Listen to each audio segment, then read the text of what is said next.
우리는 야곱을 잘 알고 있습니다.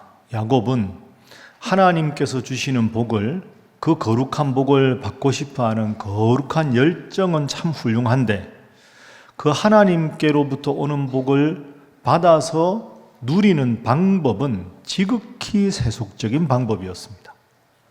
하나님을 향한 거룩한 복에 대한 갈망과 그리고 그것을 취하는 지극히 세속적인 방법, 이 두 가지가 딱 일치하지 않습니다. 그래서 제가 오늘 설교 제목을 야곱의 엇박자 신앙 이렇게 잡았습니다. 그러면 이 엇박자 신앙을 우리가 어떻게 이해해야 하는가? 이런 엇박자 신앙의 문제는 무엇인가?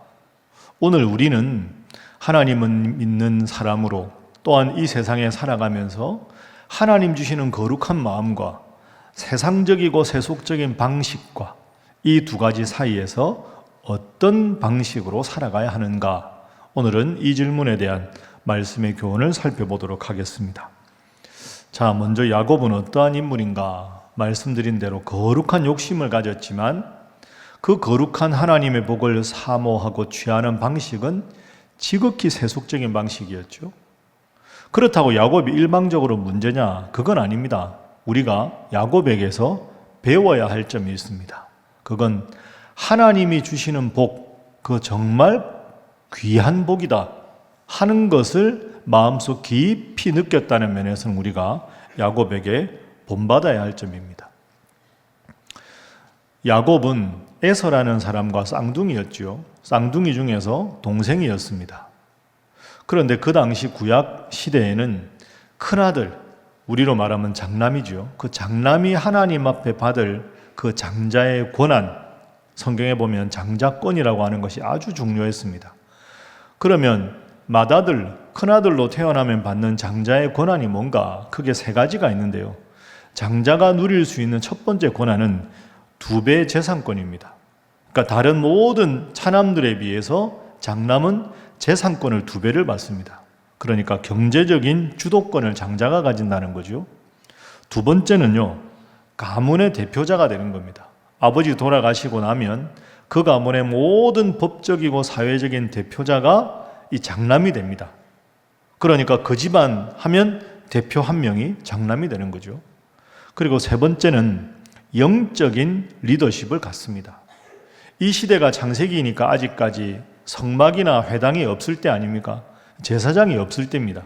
그러니까 그 가정의 영적인 제사장이 되어서 하나님의 이름으로 자손을 축복할 수 있는 영적인 리더십을 갖는 것이 장자입니다. 그러니 경제권도 가지고 법적으로도 지위를 가지고 그리고 영적으로도 제사장의 지위를 갖는 막강한 권한을 갖는 것이 장남입니다. 그런데 야곱은 어떻습니까? 차라리 형하고 이렇게 나이 차이가 터울이 꽤 나면 안 억울할 텐데 딱 쌍둥이입니다. 쌍둥이. 내가 조금만 빨리 내어놨으면 그 모든 권한이 내 것인데 아깝다. 이런 마음이 늘 야곱 속에는 있었던 거지요. 그러던 어느 날이었습니다. 우리가 잘 아는 대로 형인 사냥꾼 에서가 사냥을 하다가 돌아왔는데 너무너무 사냥하다 보니까 지치고 배가 고팠습니다. 너무너무 배가 고파 집에 딱 왔는데 마침 집에서 야곱이 뭐하고 있었습니까? 죽을 쓰고 있었습니다. 야, 배고픈데 잘 됐다. 야, 야곱, 그 죽 한 그릇만 나 좀 줘라. 이렇게 말합니다. 그러니 야곱이 그 틈을 딱 노립니다. 내가 큰아들로 태어났어야 되는데. 형, 이거 먹고 싶어? 그 죽 좀 줘라. 그러면 장남이 받을 장자 권한, 그것하고 이 죽하고 바꾸자. 이렇게 제안을 한 겁니다. 여러분, 우리 생각에는 말이 안 되는 제안 같은데요. 이 에서는 성격이 급하고 이 배고픔을 못 이기는 겁니다. 아, 좋아. 까짓거 뭐 장남이 갖는 권한, 그게 뭐 그렇게 대수냐? 야, 배고프니까 죽이나 줘라. 이렇게 이야기합니다. 자, 에서가 뭐라고 하는지 한번 볼까요? 25장 32절 한번 보십시오. 함께 읽어봅니다. 시작. 에서가 이르되 내가 죽게 되었으니 이 장자의 명분이 내게 무엇이 유익하리요? 아멘. 내가 지금 배가 고픈데 장자의 명분 따위가 나한테 무슨 의미가 있느냐? 라고 아주 장자의 고난을 가볍게 여깁니다. 여러분, 이게 기묘한 대립이지요. 야곱은 어떻게 하든지 내가 쌍둥이 동생으로 태어나서 억울해서 하나님이 받을 복을 받지 못하는 것에 대해서 평생 억울해하는 사람. 에서는 당연히 자신이 하나님을 받아야 될 장자의 권한에 대해서 아주 소홀하게 여기고 있습니다. 동생 야곱은 억울해하고 장자권을 누리고 싶고, 에서는 어쩌면 장자로서 고난을 하찮게 가볍게 여기고 있습니다. 자, 성경에서 어떻게 평가하는지 34절 한번 보십시오. 야곱이 떡과 팥죽을 에서에게 줍니다. 에서가 먹고 마시지요. 자, 그리고 보십시오. 에서가 장자의 명분을 가볍게 여겼다. 저 평가가 왜 들어갔을까요? 저 평가를 뒤집어 보면 야곱은 장자의 명분을 귀중하게 여겼다. 에서는 당연한 권리를 가볍게 여기고 야곱은 하나님으로부터 오는 복을 간절하게 사모하는 그런 열심이 있었습니다. 여러분, 이 대목에서 우리가 스스로에게 물어야 할 질문이 이겁니다. 나는 과연 하나님께서 주실 복을 간절히 사모하는가? 야곱이 가졌던 저런 복에 대한 간절함이 나에게도 있는가? 우리가 야곱에게서 꼭 배워야 할 점이 바로 이것입니다. 여러분, 예배를 통해서 주시는 하나님의 은혜의 말씀, 그리고 날마다 살아가면서 삶에서 부딪히는 여러 가지 문제에 대해서 기도하고 하나님 주시는 기도의 지혜 꼭 누리셔서 이 세상의 모든 문제를 하나님의 능력으로 해결받는 우리 신일의 모든 성도들이 되시기를 주님 이름으로 축복합니다. 자, 옆에 분들과 인사 한번 하겠습니다. 하나님의 복을 사모하시기 바랍니다. 자, 한 번 더 하겠습니다. 잘 하시기 바랍니다. 자, 그런데 여기에 문제가 있습니다. 한번 저를 따라해 보시지요. 목적이 좋으면 방법도 거룩하고 올바른 것이어야 한다. 그러니까 하나님 주시는 복을 받겠다는 목적이 좋으면 그 목적을 이루는 방법도 하나님 보시기에 거룩하고 올바른 방법이어야 하는데 야곱은 이 점에서 잘못한 겁니다.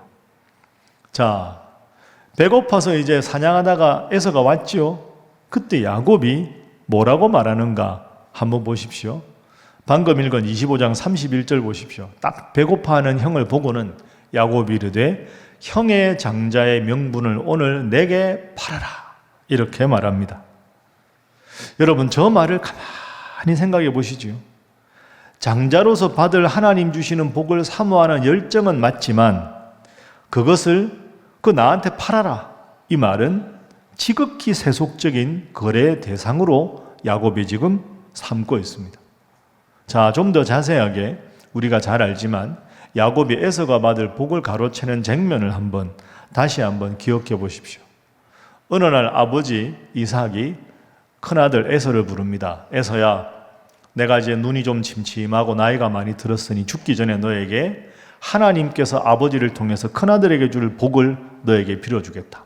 그러니 너는 사냥을 해서 맛있는 요리를 해와라. 그걸 내가 먹고 기분 좋은 상태에서 너에게 복을 주겠다 하고 약속을 합니다. 그 약속을 받고 에서가 신이 나서 이제 들에 사냥을 하러 가지요. 그런데 그걸 누가 듣습니까? 이삭의 아내 리브가가 듣습니다. 리브가는 에서보다는 집안일을 돕는 야곱을 더 편애하고 있었습니다. 야곱을 급히 부릅니다. 아버지가 형에게 장자가 누릴 수 있는 큰 복을 주시겠다고 했다. 그러니 너는 형이 돌아오기 전에 빨리 내가 요리를 해줄 테니 이 요리한 걸 가지고 아버지한테 가서 형이 받을 그 복을 가로채거라. 이렇게 야곱과 계획을 합니다. 야곱에게 고민이 있습니다. 형은 몸에 털이 많고 한데 자기는 털이 없거든요. 어떻게 합니까? 급하게 염소를 잡아서 염소의 털을 가지고 이거 매끈매끈한 손이나 목에다가 다 바릅니다. 그리고 에서가 평소에 입던 옷을 입습니다. 그리고는 어머니 리브가가 해주었던 그 요리를 들고 아버지에게로 간 겁니다. 이삭은 눈이 침침해서 자기 앞에 있는 아들이 에서인지 야곱인지 모릅니다.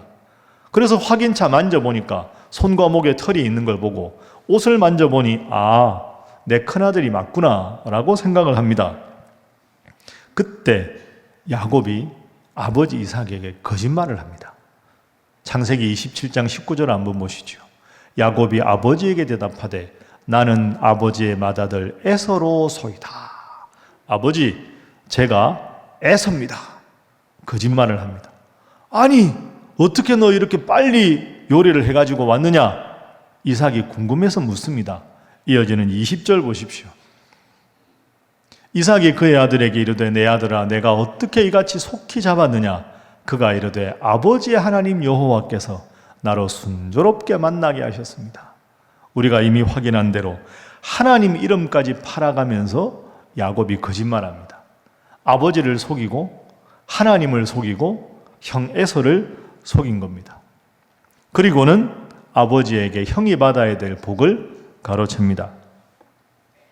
자, 여러분 어떻게 생각하십니까? 이런 야곱은 훌륭한 사람입니까? 아닙니까? 훌륭한 사람입니까? 아닙니까?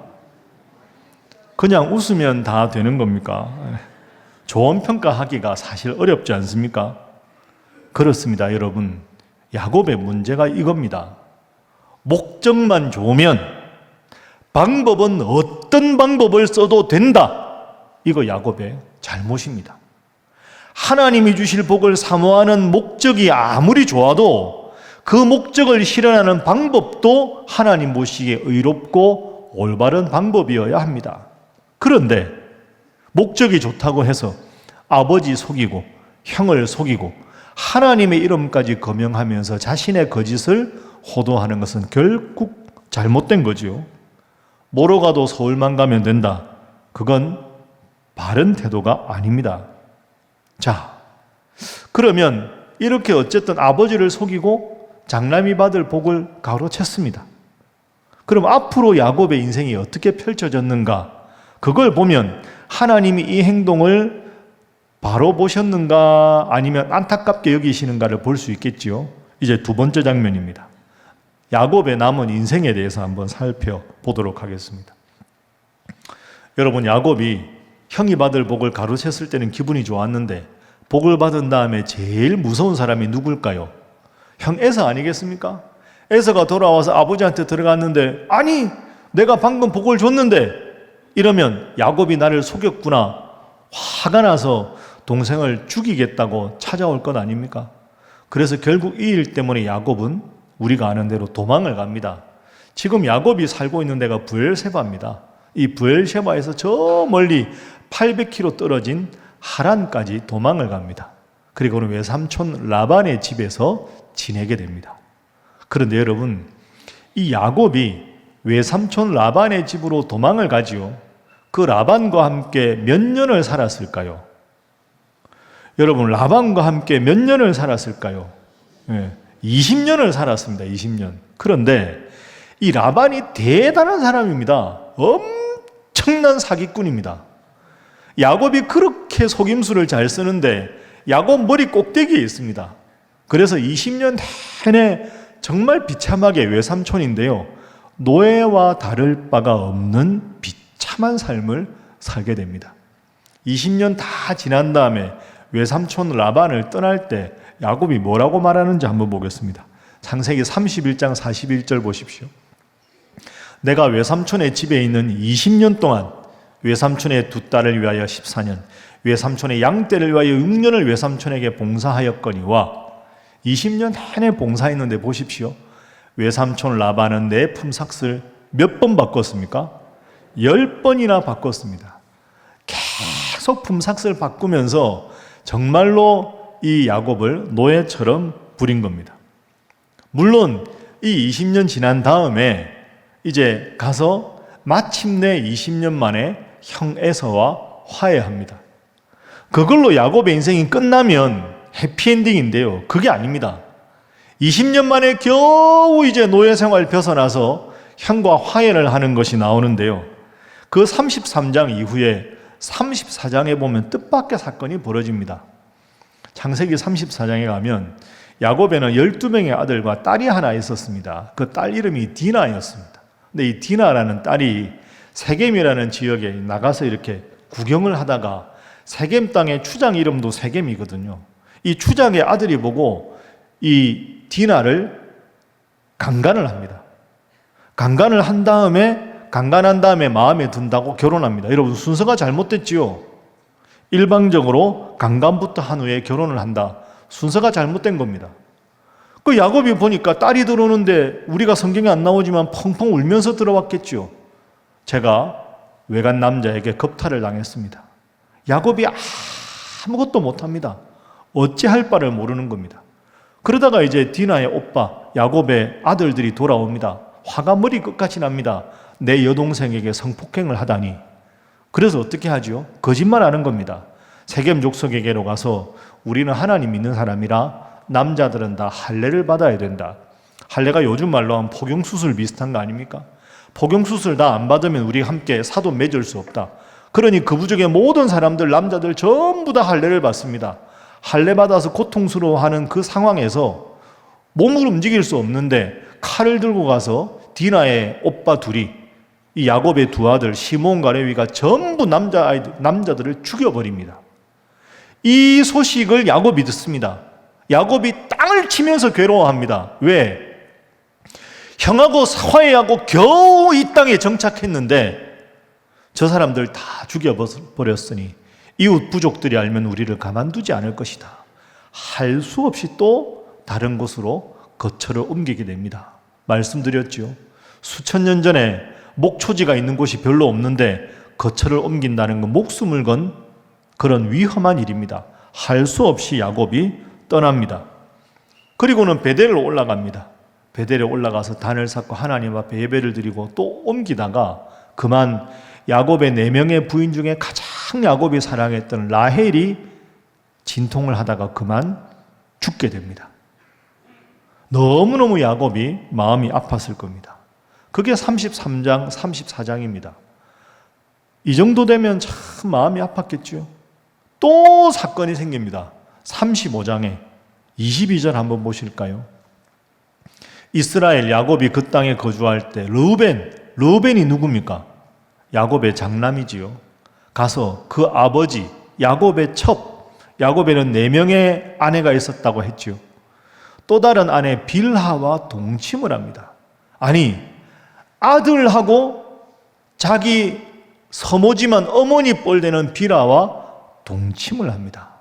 그 소식을 야곱이 듣습니다. 기가 막힌 일 아닙니까? 이야, 큰아들이 내 부인하고 동침을 하다니. 딸은 성폭행을 당하고 부인과 장남은 간통을 하고 아들들은 그 지역에 다 남자들 죽여서 도망을 가야 되고 야곱이 누구한테 마음을 붙이겠습니까? 너무너무 괴로워해서 맨 마지막으로 찾는 인물이 누구냐? 아버지입니다. 피곤하다, 내 인생 지쳤다. 아버지 이삭에게 가야 되겠다. 그게 35장에 나옵니다. 그런데 29절 보십시오.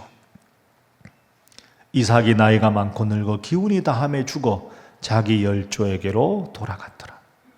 맨 마지막 삶은 아버지 곁에 살고 싶어 갔는데 아버지 이삭이 그만 얼마 되지 않아 죽게 됩니다.